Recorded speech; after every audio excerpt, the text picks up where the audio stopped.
Imagine breakfast in front of the Pantheon, an evening walk to the Colosseum, lunches looking out onto Vesuvius, and wine tasting in the heart of Tuscany. Imagine violin recitals at midnight, a subterranean world under a modern city, the blue waters of the Mediterranean, and a place that remains despite a volcanic eruption. Italy is all you can imagine and more. Welcome to Italy. So, my husband and I recently traveled to Italy, and I want to share my experience with all of you. And in case you're planning a trip to Italy now or in the near future, this video makes your life a little easier. I've divided what I want to say into 6 sections. 1. Research. 2. Itinerary. 3. Accommodation. 4. Food. 5. Transport. And 6. Experiences. So are you ready? Let's get into it.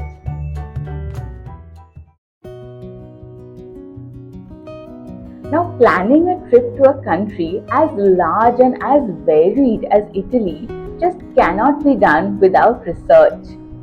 And for research, my starting point has always been Lonely Planet. The books are written in such a fascinating way that sometimes just after reading them, I feel as if I visited the place already. I started out with The Lonely Planet for Italy. The book was divided into 3 sections. There was one section on northern Italy with Milan and the lakes.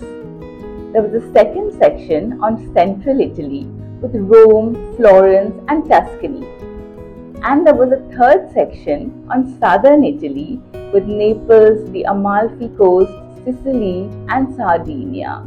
This gave me a very good idea of what the country looked like and what I could expect in terms of climate, food, history, art, culture, and so on. This may seem like an oversimplification, but if you're more interested in seeing the natural beauty of Italy, then the northern and southern parts of the country may be right for you. But on the other hand, if you're more interested in history, in art, in culture, and all that has made Italy what it is today, then the central parts of Rome, Florence, and Tuscany are the places you must visit. Any trip to Italy, especially the first, is incomplete without a visit to Rome. So Rome was an obvious choice. For the other places, I read through the chapters and I picked the ones that interested me. We were traveling in September, and any temperature which is below 20 degrees is too cold for me. So Milan and the north, which would already be colder at this time of the year, were ruled out. And we were left with the central and southern parts of Italy to choose from. My husband is very interested in history. So apart from Rome, he was very keen on visiting the Vatican Museums and the Uffizi Museum in Florence, which of course is the birthplace of the Renaissance. And if I have to name 2 things I love, one is nature and wine is a close second. So naturally, Tuscany, the wine producing region, not just of Italy but of Europe, was the place for me. Our entire trip was for 16 to 17 days. And now that we had decided the first 2 regions, Rome and the Vatican City, and Florence and Tuscany, we had a few days left in our trip to pick a third. So we decided to visit Naples, Pompeii, and the Amalfi coast because of its breathtaking views of the Mediterranean Sea.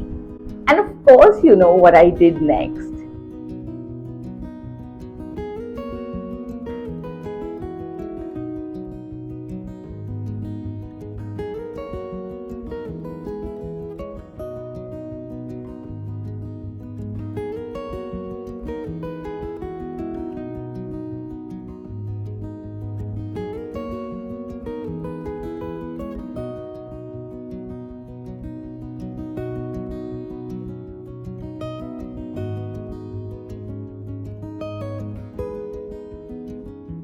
And after days of just sitting on my couch and reading through all the books that I had got, I was finally ready to plan the itinerary.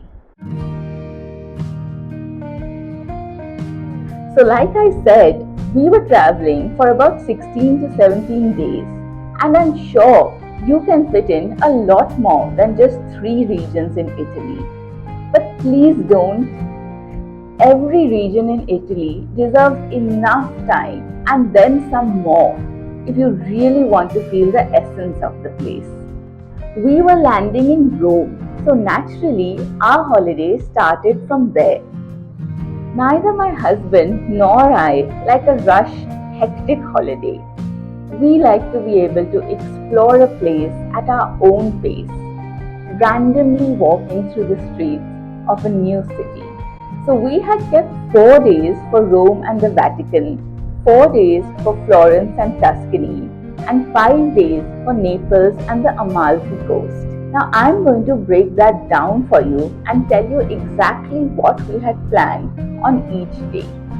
Starting with Rome, we had kept a day for the Vatican. We had kept another day for the Colosseum and the ruins of the Roman Forum. We had to have enough time to understand and appreciate these monuments. Rome was not built in a day, as they say, and nobody should attempt to see it in one. The third day was for the Pantheon and the Trevi Fountain, and we had kept a fourth day just in case. And we were so glad we did that, because nobody is going to tell you this, but you do need one full day just to stroll through the streets of Rome and walk along the banks of the river Tiber. That's one sunset you do not want to miss. Now coming to Florence and Tuscany. 4 days might seem like a lot for a small city like Florence, which can be covered in just a day. But anyone who's been to Florence will tell you that let alone a day, even a month is not enough to see all that Florence has to offer. However, we had just kept a day for the city of Florence, in which we visited the Uffizi Museum and took a cruise down the Arno River. And this was neither enough time for the museum, nor was it at the river. So naturally, one day was not enough for me. Florence is a good base to explore the rest of Tuscany. So on the second day, we had a day trip through Tuscany, where we were taken to some of the medieval towns like Siena and San Gimignano, with a stop at a winery for lunch. And on the third day, we took a train to Venice, because you can't leave Italy without visiting Venice, can you? Now for the last leg of our trip, we were visiting Naples and the Amalfi coast. We had kept 5 days for this leg because it was not just the Amalfi coast that we wanted to see. We wanted to visit Naples, Pompe, Mount Vesuvius, the island of Capri, and some of the towns on the Amalfi coast like Amalfi and Positano. So this in short was our itinerary.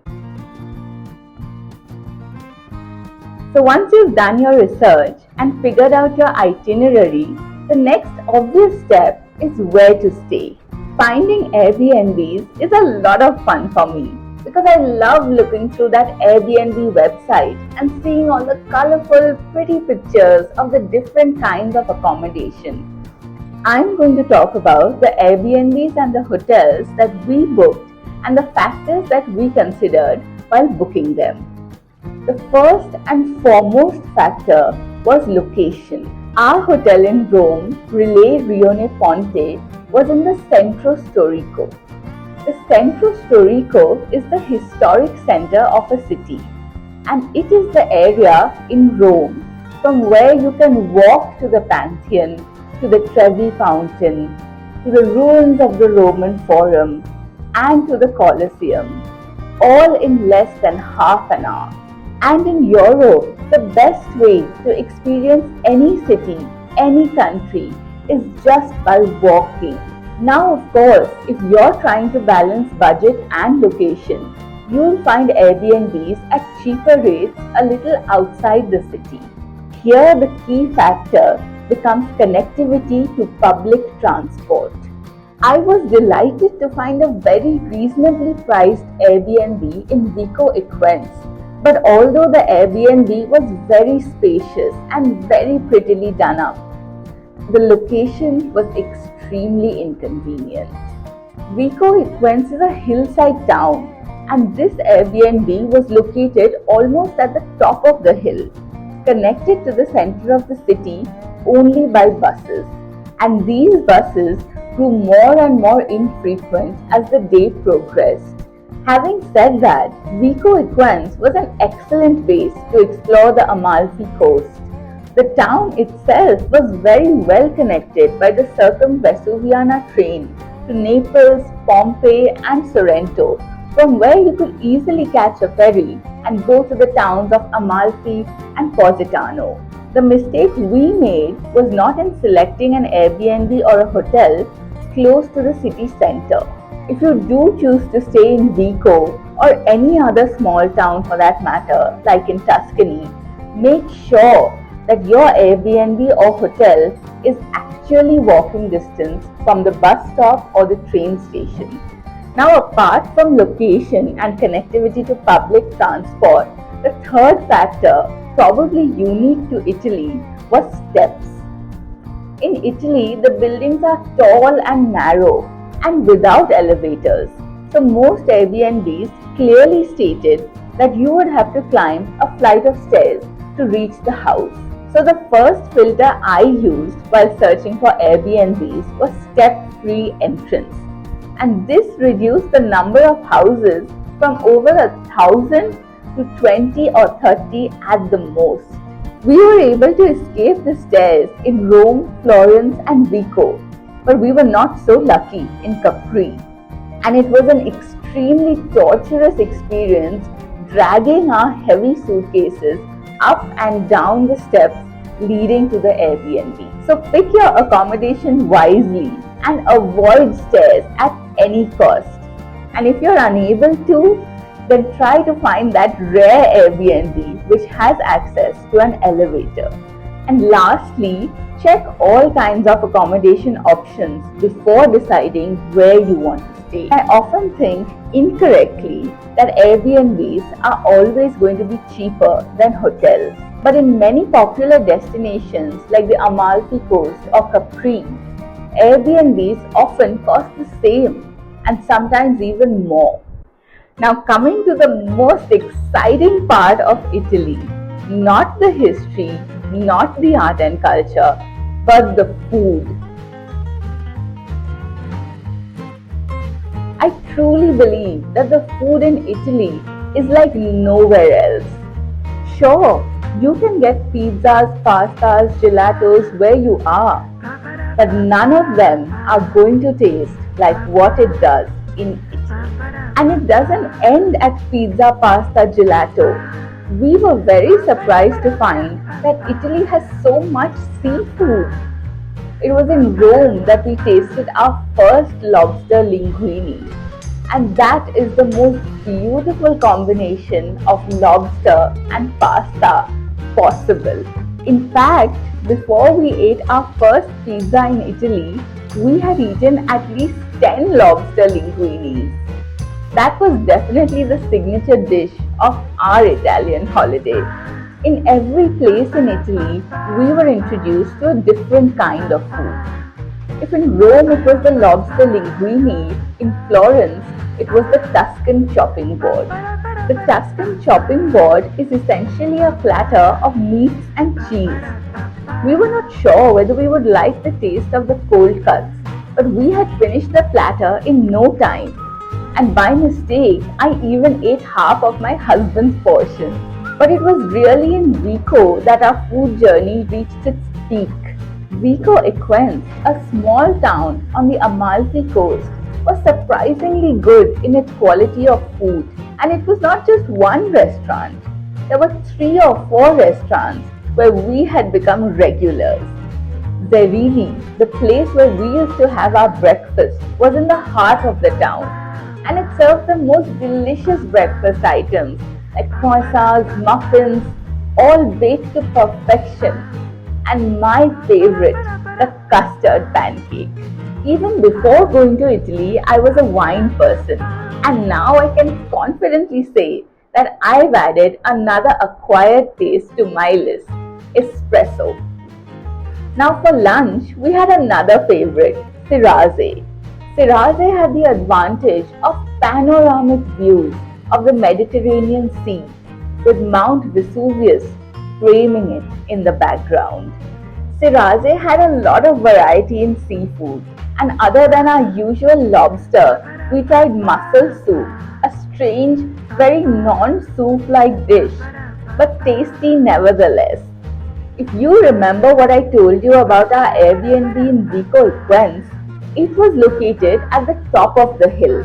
So going back to the town for dinner was never an option. Luckily for us, there was a pretty little restaurant at just 5 minutes walking distance from our Airbnb, where of course we had dinner every day.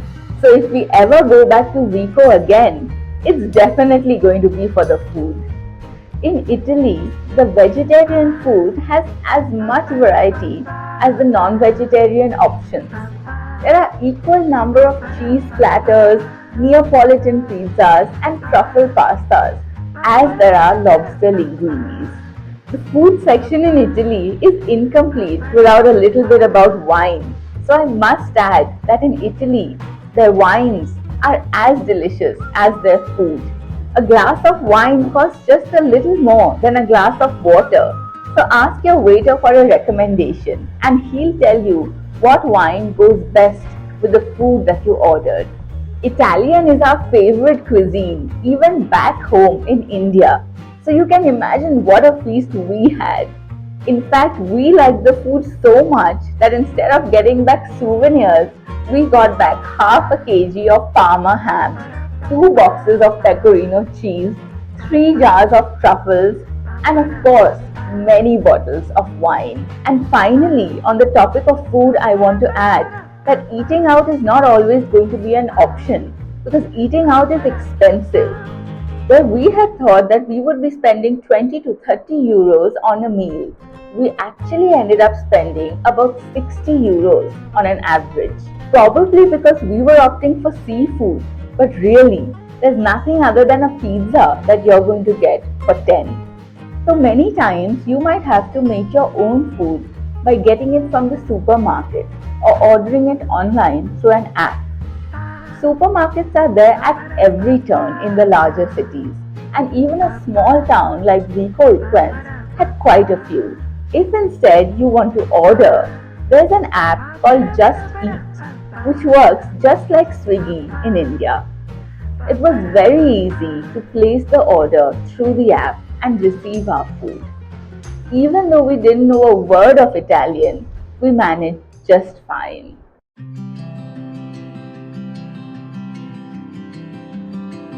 Public transport was a very important factor for us because we were not traveling with our own car. The best thing about Italy was its fantastic network of high-speed trains. The 2 main companies operating these trains are Italo and Frecciarossa. Frecciarossa is my favorite, but Italo is just as good. These trains connect all the big cities like Rome, Florence, Naples, and so on. They travel at speeds of 250 to 260 kilometers per hour. That was 3 seconds for the entire train to pass us by. Because of these trains, traveling from one city in Italy to another is very easy. And booking tickets for these trains is even easier. You do not need to book tickets beforehand, and I strongly recommend that you do not, because you don't know what the traffic is going to be like that day, and you might end up missing your train just like we did. But the good thing is that there are trains every 20 minutes or so. All you need to do is land up at the station with your luggage and book your ticket either through one of the many kiosks at the station or online. Now, if you want to book your tickets online, there are two apps, Trenit and Trainline. Trenit or Trenitalia is the official train booking app and website for Italy and is best for booking the high-speed intercity trains.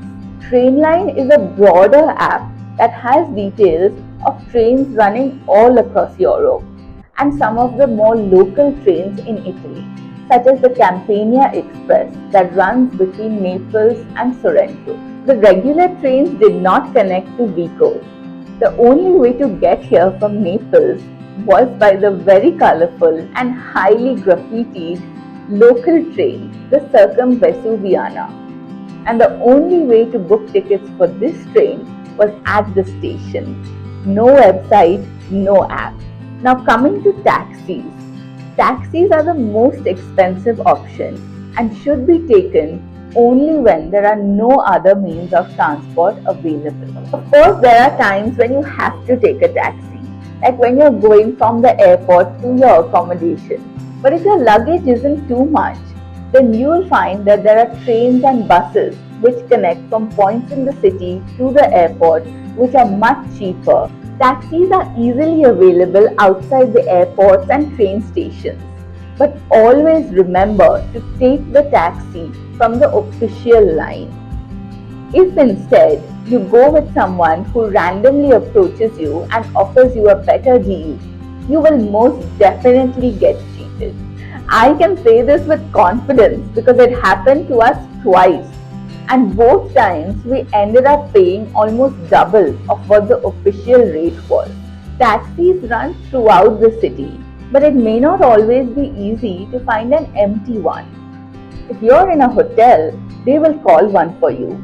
And in Airbnbs, most hosts leave a list of contact numbers for taxis or will provide you with one. But what if you're on your own and unable to hail a cab? There is an app called FreeNow which works pretty much in the same way as Uber and is very easy to use.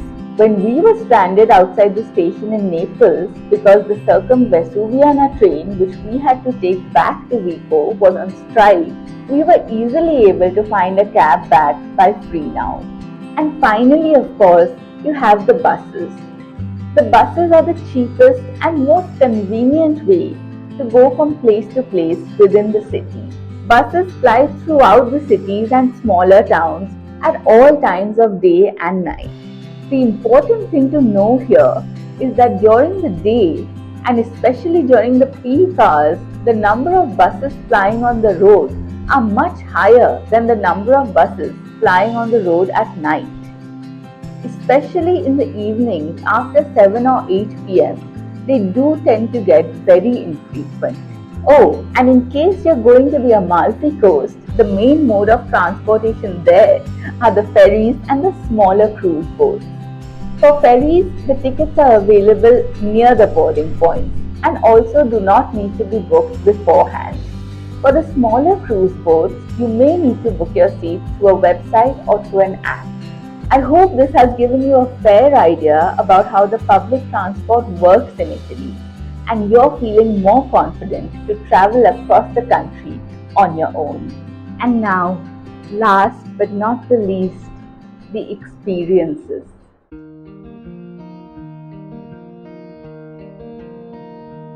We wanted to soak in as much of the history, art, and culture of Italy as we could, and this would have been impossible without guided tours.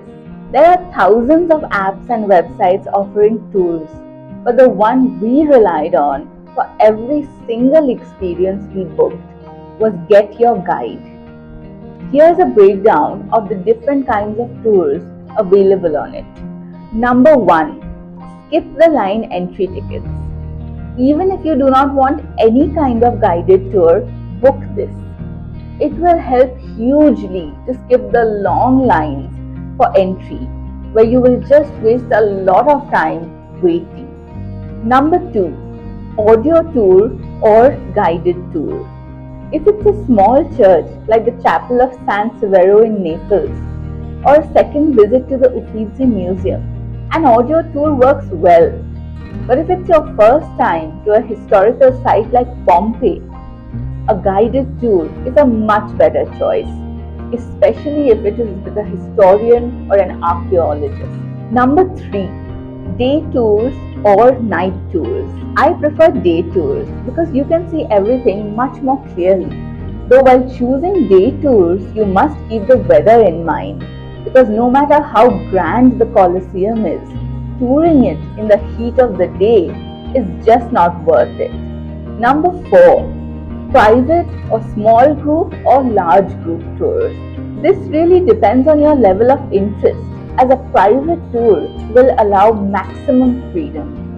We had booked a private tour for the Vatican City, as my husband was really keen on going at his own pace and being able to ask as many questions as he liked.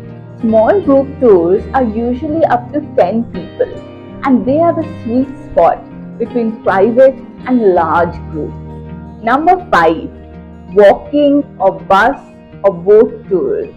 Dozens of walking tours go around the city at all times, but I feel exploring the city is best done at your own pace and on your own time. Hop on, hop off bus tours are a better and easier way to go through the city, hearing tidbits about the places you pass. Boat tours along the Amalfi can be expensive, but should be done once just to experience the thrill of speeding along the blue waters of the Mediterranean, like in a James Bond movie. Number 6, day trips. There are lots of day trip options from every city in Italy to its surrounding areas, and these are especially useful if you want to visit some small town which is not connected by public transport and you don't have your own car. So pick the place you want to see and book your tour. I want to share 2 experiences that really stayed in our minds, more so because the tours were planned so well and the guides were so knowledgeable.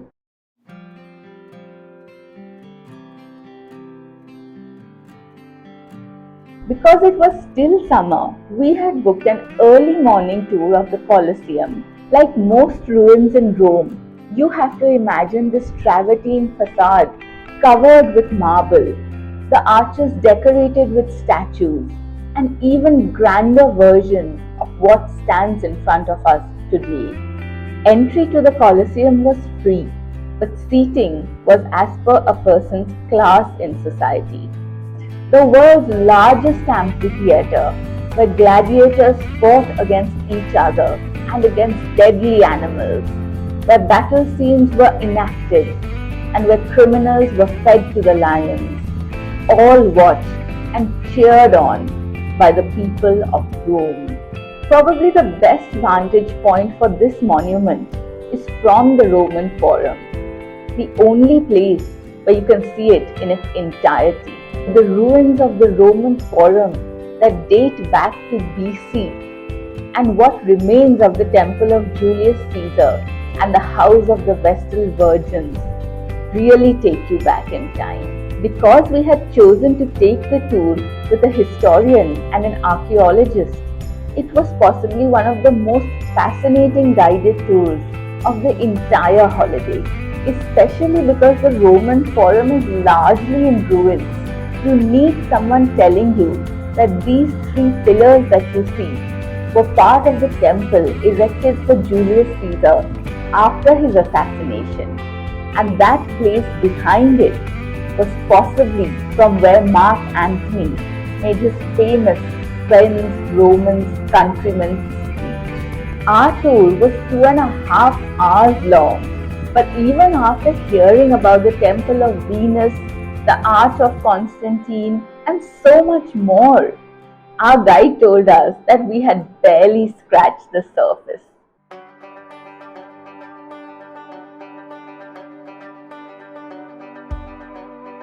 I'm usually against package tours that hop from one place to another through the day. But if you don't have your own car, this is really the only way to see Tuscany. Our first day trip was from Florence to Siena and San Gimignano, and we enjoyed that so much that we took a second trip from Rome to Montepulciano and Pienza. One of the things that makes Europe so enchanting are these incredibly picturesque small towns, frozen in time, unchanged and unaffected by the years gone by.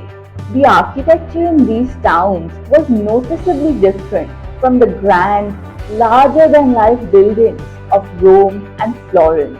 Here the doors were half their height, but with ornate door knockers and beautifully designed arches above every entrance. These towns were almost always located at the top of a hill so that they could keep a watch on their enemies and be prepared for any attack. Because of this, any spot was a good viewpoint for the Tuscan landscape. Our tour included a visit to a winery, Lornano, where we were taken down to the cellar and shown the actual oak barrels in which Chianti red wines were being aged. That was followed with a wine tasting where we were given 4 different kinds of wine, along with a typical Tuscan meal of bruschetta, cold cuts, cheese, pasta, and dessert. The winery also had an orchard of olive trees, and I just wanted to run around on the grass and lie down and spend the rest of my day in this heaven. Right from the beginning, this wine region of Italy had been at the top of my list. Not just because I love wine, but because I am equally crazy about nature.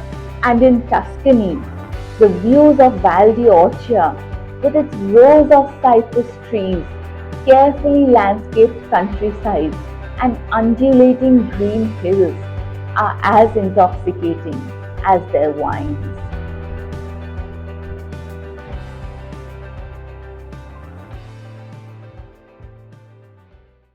So plan your tours well, but most importantly, explore the city.